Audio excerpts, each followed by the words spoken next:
So there is a Facebook group post where someone mentioned that the roof becomes ACV at 10 years, and it was actually 3 months before the 10-year mark when the storm hit.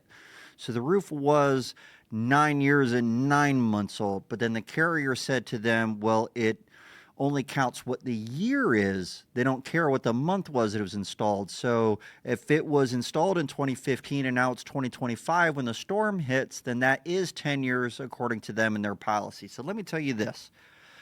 Policies say what they say. You're supposed to read policies in plain language. They're supposed to be read in plain language, meaning that there's no additional meaning behind their words. There's nothing implied in insurance policies. It either says it or it doesn't. It's as simple as that. So if someone is saying, well, this is how it's applied here, if the policy doesn't actually specify that, like really actually specify it, then it doesn't say it. And if it doesn't say it, then that ambiguity should be given to the policyholder.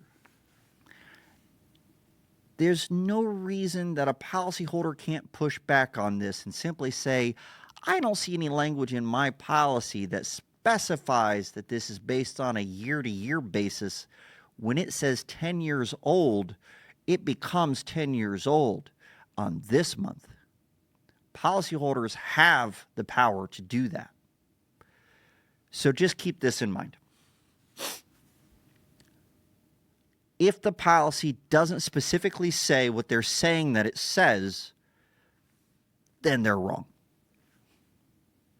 Period. I hope that's helpful to you guys. And if you come across anything else where they've done that kind of a thing, leave us a story in the comments. I want to hear about it.